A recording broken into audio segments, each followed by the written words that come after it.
ဆောင်းတော့ခန်းထဲမှာကျမနဲ့ချူနင်တို့မျက်နှာချင်းဆိုင်ထိုင်နေကြတယ်ဟုတ်တယ်အမှန်ပဲချူနင်အိမ်ရှိဆန်မင်းသားချူနင်ပေါ့ရှင်းပြပါဦးအိမ်ရှိဆန်မင်းသားချူနင်ကတော်တော်ကြာအောင်တိတ်ဆိတ်နေပြီးမှစကားစလာတဲ့ဒီကိစ္စအတွက်ငါမင်းကိုတောင်းပန်တင်ပါတယ်လွန်ခဲ့တဲ့တစ်နှစ်ကငါဟိန်ကျိုးစီယောဂအခြေအနေကြောင့်တွားရောက်နားယူခဲ့တာအခုမျိုးတော်ကနေအရေးပေါ်ဆင့်ခေါ်လိုက်လို့ငါမျိုးတော်ကိုမပြန်လို့မဖြစ်တော့ဘူးထားပေမဲ့နန်းတွင်ရေကလှည့်စားမှုတွေများပြီးငါအသက်ကိုလိုချင်နေတဲ့လူတွေအမြဲရှိတယ်အဲ့ဒါကြောင့်လူမျက်စိလွှဲဖို့အတွက်ငါကအယောင်ဆောင်ပြီးမင်းတို့ကိုနားယမ်းခဲ့တာဒီလိုကိုမင်းကိုလက်ထပ်တဲ့ကိစ္စကတော့ငါကိုယ်တိုင်ခမေးတော်စီအထူးတောင်းဆိုခဲ့တာပါအိမ်ရှိဆန်မင်းသားကျမတို့နှစ်ယောက်ကန်တော့ပန်းစင်ပြီးမင်္ဂလာပွဲပြီးပြီဆိုမှတော့ကျိုးတစ်ချောင်းထဲမှာခြိထားတဲ့နံကောင်တွေလိုဖြစ်သွားပြီးတချို့ကိစ္စတွေကိုပွင့်ပွင့်လင်းလင်းပြောတာပိုကောင်းပါတယ်ကျမရဲ့အဆင့်တန်းကိုရှင်စောစောစီးစီးကလေးကသိနေတာမလားဘာပဲဖြစ်ဖြစ်လောကမှာဒီလောက်တော်တဲ့တိုင်းဝိုင်းဆောင်အလျှောက်အဖွဲ့တွေအများကြီးရှိတာကိုသူကဟိန်ထုံအဖွဲ့ကိုမှရွေးချယ်ခဲ့တာဆိုတော့ဒါကလူကိုအတွေးမများစေပဲမနေနိုင်ဘူးလေကွယ်လွန်သူဆရာကြီးရှန်ရဲ့မြေမလေးရှန်ချောင်းရှန်မိသားစုကမူလကမျိုးတော်မှာနာမည်ကြီးတဲ့မျိုးရိုးမြင့်မိသားစုကြီးတစ်ခုဖြစ်ခဲ့ဘူးတယ်ဒါပေမဲ့နောက်ပိုင်းမှာပုံကံမှုတစ်ခုကြောင့်ဆရာကြီးရှန်ကဟုံမန်တိုင်းကြီးရှေ့မှာမိမိကိုယ်ကိုပြစ်ကင်းစင်ကြောင်းတက်တည်ပြဖို့အသက်ဆုံးခဲ့ရတယ်နောက်ပိုင်းပုံကံမှုငြိမ်းအေးသွားပေမဲ့ရှန်မိသားစုကတော့ဒီလိုနဲ့ပဲဆုပ်ယုပ်သွားခဲ့ရတယ်ဆရာကြီးရှန်ကဖြောင်းမလုံးပြီးနန်းတွင်းမှာဆယ်စုနှစ်ပေါင်းများစွာနေလာခဲ့လို့ရန်သူတွေအများကြီးရှိခဲ့တယ်ဘေးဒုက္ခတွေနဲ့ဝေးဝေးနေပြီးကိုကာကွယ်ဖို့အတွက်အဖေကကျမကိုခေါ်ပြီးမျိုးတော်ကနေထွက်ခွာလာခဲ့တယ်ပြီးတော့နာမည်မရှိတဲ့မျိုးပြလေးတစ်ခုမှာအဆောင်အရှောက်အဖွဲ့ဖွင့်ခဲ့တာလူလားမြောက်ခါစာရောကျန်းတယောက်ကမင်းကလေးငယ်လေးတယောက်ကိုခေါ်လာတာကလူအာယုံဆိုင်เสียဖြစ်တာပေါ့အတန်မထွက်နဲ့အဲ့ဒီတစ်ခေါက်တုန်းကရန်သူတွေကလိုက်ရှာတွေ့သွားခဲ့တယ်အဖေအသက်တောင်ဆုံးရှုံးလူနီးပါးဖြစ်ခဲ့ရတယ်ဒါဆိုအိမ်ရှိဆန်မင်းသားရဲ့သဘောကအခုနန်းတွင်းကစင်ကြယ်အုပ်စုချင်းလူဟန်ရဲ့လက်ဝါးကြီးအုံမှုအောက်မှာရှိနေပြီးသူတို့အများစုကဆရာကြီးရှမင်ရဲ့တပည့်တွေပဲဆရာကြီးရှမင်ကသူတို့အပေါ်မှာကျေးဇူးကြီးမားခဲ့တယ်အဲ့ဒါကြောင့်ရှင့်အနေနဲ့ကျမရဲ့အဆင့်တန်းကိုတုံးပြီးအဲ့ဒီစင်ကြယ်အုပ်စုကိုစီးယုံချင်တာပေါ့ချူနင်ကကိုယ့်အတွက်နဲ့မင်းကလေးရှန်ကိုအသုံးချမိတာမို့ခွင့်လွှတ်ပေးဖို့မျှော်လင့်ပါတယ်သူ့ရဲ့ရုပ်တရက်တောင်းပန်တဲ့လောက်ရက်ကြောင့်ကျမလန့်သွားမိတဲ့ဘေးဘက်မှာဝဲကျနေတဲ့သူ့ရဲ့ကတရာစည်းလိုနှက်မောင်တဲ့ဆန်ရွှေရှည်တွေကိုကြည့်ရင်ကျမရင်တဲကဒေါသတွေကအကြောင်းရင်းမရှိဘဲနင်းနဲ့ပြေလျော့သွားခဲ့တယ်ဒီလူကတော့ရိုးသားသားပဲအဲ့ဒီမင်္ဂလာဖျောင်းတိုင်လင်းရောင်အောက်မှာကျမချူနေနဲ့အကြကြီးစကားပြောခဲ့ကြတယ်နောက်ဆုံးတော့ကျမနဲ့သူကတိစာချုပ်တစ်ခုချုပ်ဆိုခဲ့ကြတယ်ချူနေရဲ့အိမ်ရှိဆန်နေရမြဲသွားပြီးနန်းတွင်းမှာနေရာတနေရာရလာတဲ့အခါကျရင်ကျမနဲ့သူကွာရှင်းပြက်စေပြီးကျမဘာသာမျိုးတော်ကနေထွက်ခွာသွားမယ်တဲ့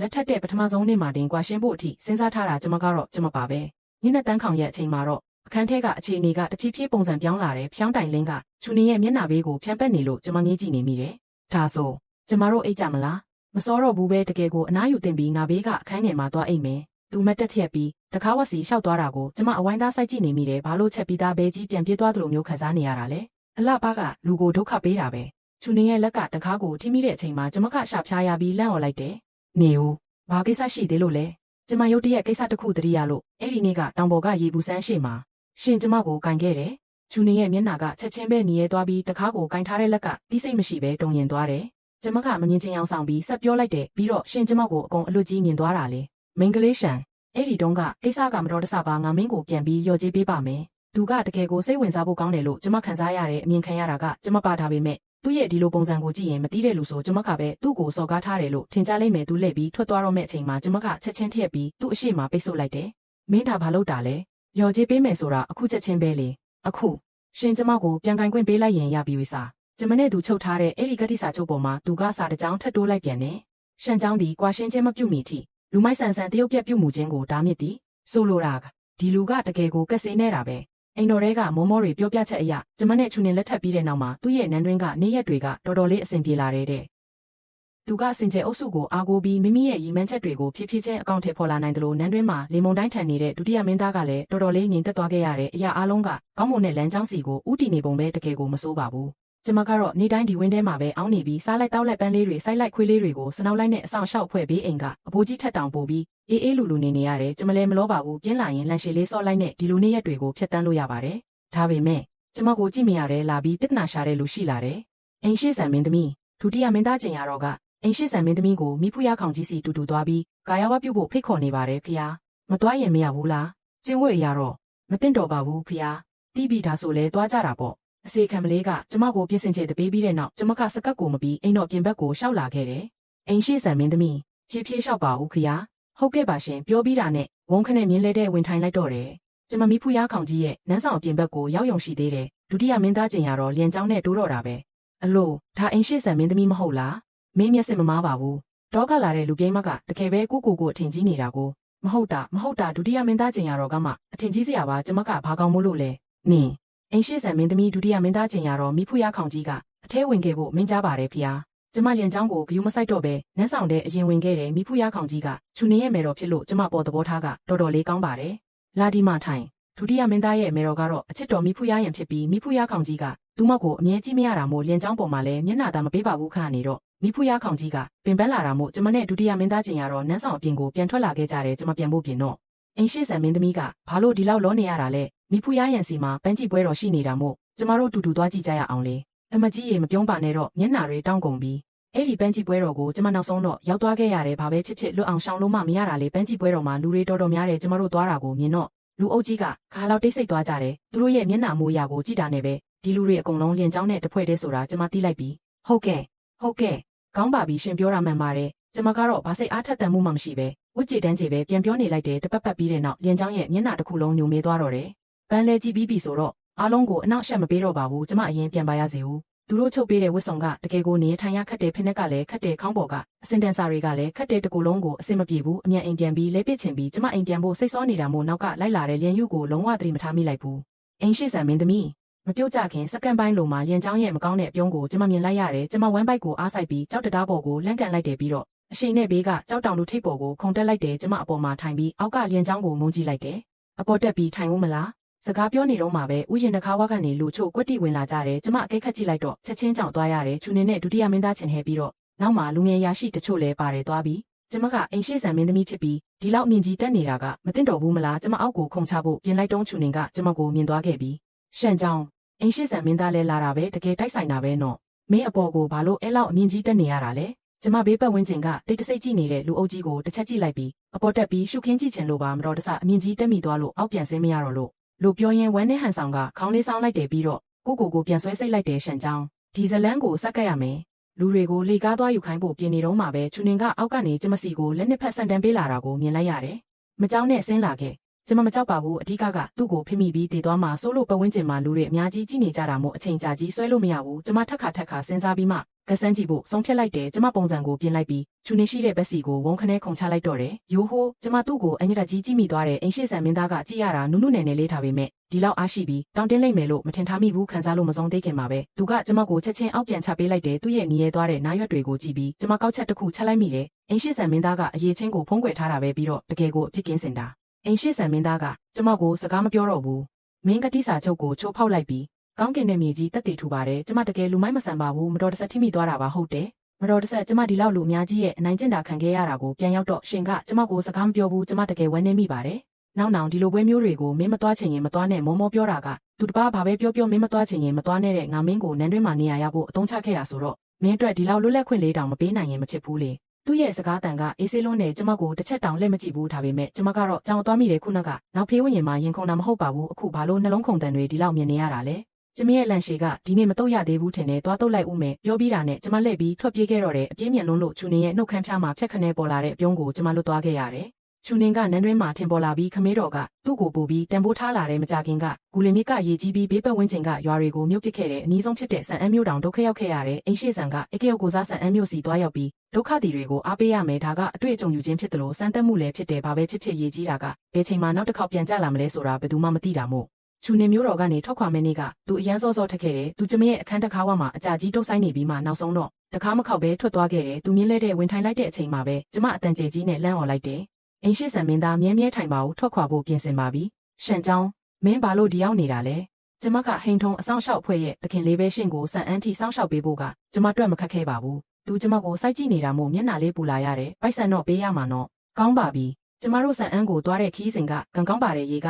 တော်တော်လေးပြန်ကျသွားပြီးဆန်အန်းမြို့ထဲမှာဒုက္ခသည်တွေအပြည့်ပဲမြင်းလဲမြို့ထဲဝင်ကြတဲ့ကနောက်ကနေလူများကြီးလိုက်လာကြတယ်ကျေးဇူးပြုပြီးအစားအသောက်လေးတစ်လုံးလောက်ပေးပါဦးရှင်ကျေးဇူးပြုပြီးသူတို့ကိုကြည့်ရင်ကျမအဖေနဲ့အတူရန်သူတွေကိုလိုက်လံရှောင်တင်းခဲ့ရတဲ့အတိတ်ကိုသတိရမိသွားတယ်သူတို့ထက်သိမ့်မသာခဲ့ပါဘူးစိတ်ပြော့သွားပြီးကျမလက်ကခါမှချိတ်ထားတဲ့ရိတ်ခအိတ်ကိုကိုင်းမိသွားတယ်မဖြုတ်ရသေးခင်မှာပဲချူနင်ကကျမလက်ကိုလှမ်းဖိလိုက်တယ်ရှန်ချောင်းအခုပေးလို့မဖြစ်ဘူးကျမသူ့ကိုကြည့်လိုက်တဲ့စက္ကန့်နဲ့ငယ်မျိုးလုံးချင်းစုံပြီးမှရုတ်တရက်သဘောပေါက်သွားတယ်ကျမသတိမူမိခဲ့တာပဲအခုအစားအသောက်တွေကိုသာထုတ်ပေးလိုက်ရင်ဒီမြင်းလဲကရှစ်ဆက်သွားလို့ရတော့မှာမဟုတ်ဘူးမြင်းလဲကမျိုးဆောင်အိမ်တော်ရှေ့မှာရက်လိုက်တဲ့အလုပ်အလေးအကျင့်အရာကျမကဝုန်းခနဲ့အောက်ကိုခုန်ဆင်းလိုက်ပြီးအထဲကိုလက်လန်းကူပေးလိုက်တဲ့ကိုဘာသာကိုတောင်ကြောင်သွားပြီးလက်ကိုပြန်ရုပ်သိမ်းဖို့ပြင်တဲ့အချိန်မှာပဲဒုက္ခပေးမိပြီးအိမ်ရှိဆန်မင်းသမီး ဆန်အန်ရဲ့ဘေးဒုက္ခကပြင်းထန်လွန်းလို့ကျမတို့ဒီမှာနှစ်လတိတိနေထိုင်ခဲ့ကြရတယ်။ချူနင်ကနေတိုင်းမိုးမလင်းခင်ထွက်သွားပြီးမိုးချုံမှပြန်လာတတ်တဲ့ညဘက်ဖျောင်းတိုင်လင်းကတညလုံးလင်းထိန်နေတတ်တဲ့သူကပြည်သူတွေအတွက်တကယ်ကိုအလုပ်အကျွေးပြုနေတဲ့သူပဲ။ကျမဒီကိစ္စတွေမှာသူ့ကိုမကူညီနိုင်တာမို့တင်းငယ်တဲ့ကိစ္စလေးတွေပဲလုပ်ပေးနိုင်ပါတယ်။ဥပမာသူ့အတွက်ရေနွေးနွေးလေးတစ်ခွက်ဖြော်ပေးတာဒါမှမဟုတ်သူ့ရဲ့စာရေးစားပွဲရှေ့မှာပန်းလေးတစ်ပွင့်ချထားပေးတာမျိုးပေါ့။ရက်တွေကုန်လွန်သွားပြီးချူနင်ကဆန်အန်းမှရှိနေပေမဲ့နန်းတွင်းရေးတွေကိုလည်းထိန်းချောင်းနိုင်ခဲ့တယ်။ဘာပဲဖြစ်ဖြစ်ဒီမတိုင်ခင်ကတည်းကစင်ကြယ်အုပ်စုကသူ့ဘက်ကိုလုံးဝရက်တီပေးခဲ့ကြပြီလေ။ဒုတိယမင်းသားကတော့နန်းတွင်းမှာအချင်းချင်းအခက်ခဲတွေ့ပြီးစိတ်တူလေးအမားများလေးဖြစ်လာခဲ့တဲ့ခမင်းတော်က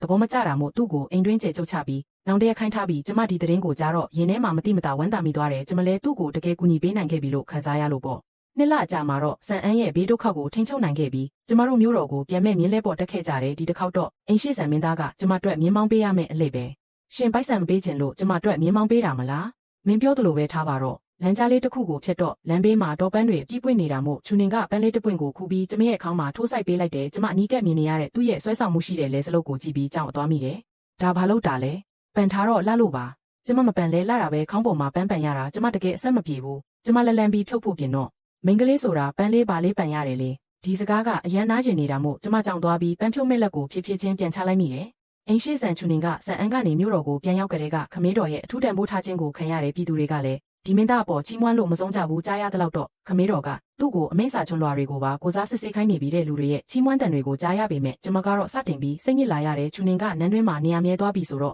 ့ဒါဆိုကျမထွက်သွားရတော့မှာလားနင်းနေတော့မသွားချင်ဘူးဒါပေမဲ့ကတိစာချုပ်ကရှိနေသေးတယ်လေကျမခေါင်းကိုကင်ပြီးတော်ကြအောင်စဉ်းစားနေမိတယ်ကတိစာချုပ်ကိုဖျက်ဆီးပေးရမလားမဟုတ်သေးပါဘူးဒါကအရန်တိတာလွန်းနေကျမရုတ်တရက်တစ်ခုခုကိုတတိယသွားပြီးဝုန်းခနဲ့ထည့်လိုက်တဲ့ကိုစီကစာချုပ်ကိုဖျက်လို့မရပေမဲ့ချူနင်စီကစာချုပ်ကိုသွားဖျက်လို့ရတာပဲအဲ့ဒီအခါကျရင်သူခိုးကလူဟစ်လို့ရပြီလေတကယ်ကိုကောင်းတဲ့အကြံဉာဏ်ပဲကျမအင်ဂျီကိုခါလိုက်ပြီးချူနင်ရဲ့ဝင်းစီကိုခြေလန်းကျဲနဲ့ရှောက်သွားလိုက်တဲ့ပုံမှန်ဆိုရင်သူကအခုအချိန်မှာစာကြည့်ခန်းထဲမှာစာချွန်းလွှာတွေစစ်နေရမှာကျမရဲရဲဝင့်ဝင့်နဲ့သူ့ဝင်းထဲဝင်သွားပြီးမှချက်ချင်းခြေလန်းတန့်သွားပြီးလမ်းဖြန့်စွာနဲ့တခါခုံးနေရမှာကလိုက်မိတယ်ဘာလို့လူရှိနေတာလဲနှစ်ယောက်တောင်နောက်တစ်ယောက်ကိုကျမနည်းနည်းမမိတယ်သူကချူနင်ရဲ့လူယုံတော်ကျန်းခဲ့ပဲ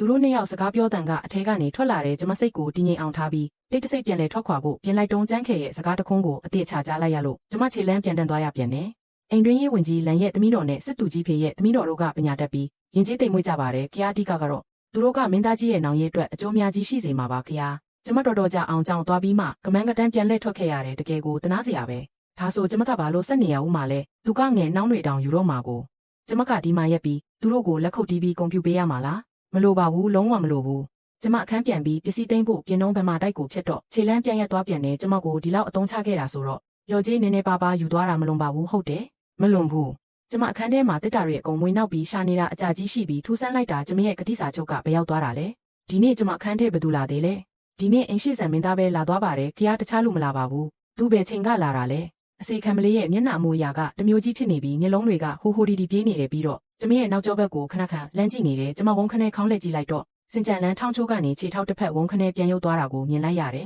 ကျမလက်ကပြပြီးအစီခံမလေးကိုအပြင်းလွတ်လိုက်တယ်ပြီးနောက်ဘာအတန်မှမထွက်ပဲအမိုးပေါ်ခုံတက်ကစင်ကြံလန်းဘက်စီကိုရှောက်သွားလိုက်တယ်ကျမအောက်ကနန်းရံမှာကက်နေတဲ့ချူနင်ကိုမုန်းကြည့်ရင်တက်ပြင်းချလိုက်မိတယ်သူကဝင်းထဲမှာလူမရှိတော့တာကိုမြင်မတက်ပြင်းချနိုင်တော့တယ်ကျမဝုန်းခနဲ့အောက်ကိုခုံချပြီးသူ့အရှိမပေးရက်လိုက်တဲ့ချူနင်ရဲ့မျက်လုံးတွေပြူးကျဲသွားပြီးမျက်နှာအမူအရာကတကယ်ကိုကြည့်ကောင်းသွားတော့တယ်ပြီးတော့ကျမကလက်လန်းပြီးသူ့ရဲ့ရင်ဘတ်ကိုမွေးနောက်ကအထက်ကကတိစာချုပ်ကိုဆွဲထုတ်လိုက်တယ်အိမ်ရှိဆန်မင်းသားရှင်းပြပါဦးရှင်းမပြနိုင်ဘူးမင်းကိုမထွက်သွားစေချင်လို့ဒီလိုလူမသိသူမသိတဲ့နေလန်းကိုတုံးမိတာပါသူကဘာမှမငင်းပဲဒီလောက်ပွင့်ပွင့်လင်းလင်းဝင်ခံလိုက်တော့ကျမလည်းဘာပြန်ပြောရမှန်းမသိတော့ဘူးကျမထွက်သွားတော့မှရှင့်အတွက်နေရာလွတ်သွားပြီးကိုလုတ်တော်တွေကိုတခန်းတနာရွေးချယ်တင်မြောက်လို့ရမှာပေါ့ငါကိုလုတ်တော်ယူမယ်လို့ဘယ်သူပြောလဲမင်းခုနကတည်းငါရဲ့ဝင်းထဲကိုလာခဲ့သေးတယ်မလားလာပြီးပြီပဲကိုဘာလို့နောက်ထပ်ခါလောက်ထပ်မဆောင်ပဲငါစကားပြောလို့ပြီးတဲ့အထိနားမထောင်ခဲ့ရတာလဲဘာပြောဖို့လဲရှန်ချောင်းငါငယ်နှောင်းတွေကိုလက်ထက်မှာမဟုတ်ပါဘူးငါချူနင်ကမိမတယောက်ကိုအားကိုးပြီးတခုခုလုပ်ဖို့ဘယ်တော့မှမစင်စားခဲ့ဘူးအစတုံးကမင်းကိုလက်ထက်ခဲ့တာကလည်းငါမင်းကိုအစောပိုင်းကပြောခဲ့တယ်လို့မျိုးမဟုတ်ပါဘူးငါမျိုးတော်ကိုမပြန်ခင်ကတည်းက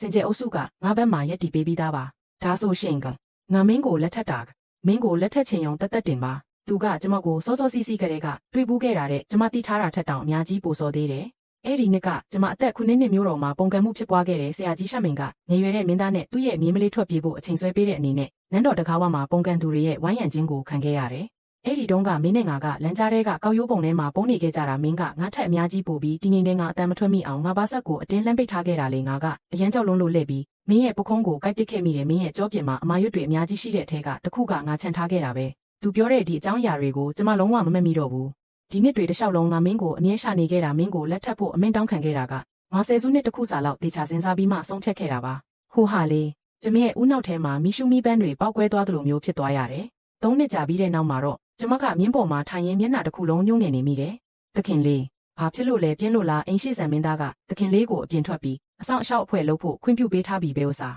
ကျမကသူ့ကိုဘာမှရမှမရှိပဲတစ်ချက်ကြည့်လိုက်ပြီးမှထူထပ်သိပ်သေးလာတဲ့ကိုရန်တော်တွေဘက်ကိုအကြည့်လွဲလိုက်တယ်ငါ့ကိုကာကွယ်ပေးတဲ့လူတွေကကုန်ပစ္စည်းကိုစောင့်ရှောက်တဲ့လူတွေထက်တောင်ပိုများနေသေးတယ်ဒီလောက်အပြင်စင်ကြီးနဲ့ဆိုဘယ်တက်မမျောတဲ့လူဆိုးကများလာပြီးလူရဲမှလည်းပြင်းစရာကြီးအိမ်ရှိဆန်မင်းသားသဘောကျရဲ့လားချူနေရဲ့မျက်နှာအမူအရာကိုကျမတိတ်တေချာမမြင်ရပေမဲ့မရေးကြည့်ပါဘူးဘာပဲဖြစ်ဖြစ်ကျမရဲ့မျက်နှာအမူအရာကတော့တိတ်ပြီးမကောင်းလာဘူးလေကျမကချူနေရဲ့နောက်ကျောဘက်ကိုခတ်ဖို့လေးလျှောက်သွားပြီးအတန်ခက်အေးအေးလေးနဲ့လမ်းမေးလိုက်တယ်အိမ်ရှိဆန်မင်းသားသဘောကျရဲ့လားအိမ်ရှိဆန်အိမ်တော်ကအစီခံတွေကတကယ်ပဲကျင့်ဝတ်မရှိတာပဲတိုင်းတစ်ပါးတန်တမန်ကပြောတယ်ဒါကငါရဲ့အိမ်ရှိဆန်မင်းသမီးပဲချူနေကပြန်ပြောလိုက်တယ်ကျမလက်ထဲကလန်ရှိကြီးကိုကြည့်ပြီးတန်တမန်ကအလှလေးတွေကိုခေါ်ကမန်းကတန်းနှုတ်ဆက်ပြီးထွက်ပြေးသွားတော့တယ်လာလားမလာပါဘူးရှင်သူတို့ရဲ့ခါကိုကြည့်လိုက်တယ်မလားမကြည့်ပါဘူးရှင်ပြုံးတောင်ပြုံးပြသေးတယ်မပြုံးပါဘူးရှင်ပြုံးခဲ့တာပဲကိုတကယ်မပြုံးပါဘူးဘာလို့မလို့လဲအခန်းပြန်မလို့ချူနင်ကခြေလန်းနှင်းငယ်လျှောက်ပြီးမှရုတ်တရက်လမ်းကြောင်းပြောင်းလိုက်တယ်ဘာလို့မလို့လဲအရင်ဆုံးသွားပြီးရေချိုးလိုက်ဦးရှင်ကျမကိုယွန်လို့လားမယွန်ပါဘူးသူတို့ဘာလို့နေကြတာလဲမင်းခံမှန်းကြည့်လေ